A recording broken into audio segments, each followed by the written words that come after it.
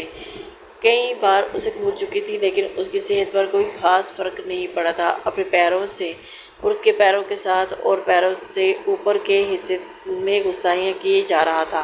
رباب کا ناشتہ کرنا مشکل ہو گیا تھا۔ بہت مشکل سے اس نے چائے کے 2 گھونٹ بھرے اور کھڑی ہو گئی اور اس کی والدہ کہنے لگی، بیٹا کچھ دیر آرام کر لو اور بعد میں پھر ولیمے کے لیے تمہیں پارلر جانا ہے۔ شادی تو سادگی سے ہوئی لیکن ولیمہ ہم اچھا کریں گے۔ شاذل کہنے لگا، ہاں ہاں رباب، جاؤ جا کر آرام کر لو، ویسے بھی پوری رات تو ٹھیک سے سو جو نہیں سکی۔ جان بوجھ کر اس نے بے شرمی کی حد پار کی تھی، اس اپنی ماں کے سامنے بھی لحاظ نہیں رکھا تھا۔ رباب اسے غصے سے دیکھتے ہوئے کمرے کی جانب بڑھ چکی تھی۔ کچھ دیر کے بعد شاذل بھی کمرے میں آ چکا تھا۔ آنکھوں میں ایک عجیب سی شرارت تھی اور اس وقت کنگھا کر رہی تھی اور بال کافی حد تک سوکھ چکے تھے، اس لیے اپنے بالوں کا جوڑا بنا کر اس نے اوپر کیچ لگایا تھا، لیکن اگلے ہی لمحے شاذل دروازہ بند کر کے اس کے پاس آ چکا تھا اور اس کے سر سے کیچٹ اتار کر ایک طرف پھینکا تھا اور پھر اس کے بالوں میں ہاتھ پھیر کر پورے بال کھول چکا تھا۔ جی تو چاہا کہ بالوں کو سائمت ہو جاؤ۔ اس سے پہلے کہ رباب پیچھے ہٹتی وہ دونوں بازوں سے پکڑ کر اسے اپنے اس کے اپنے پیٹ کے ساتھ اس کی کمر لگا چکا تھا۔ آئینے میں اپنا چہرہ اس کے چہرے کے قریب کر کے دیکھنے لگا۔ واؤ، مجھے تو پتہ ہی نہیں تھا کہ میری بیوی اپنی بہن سے زیادہ حسین نکلے گی۔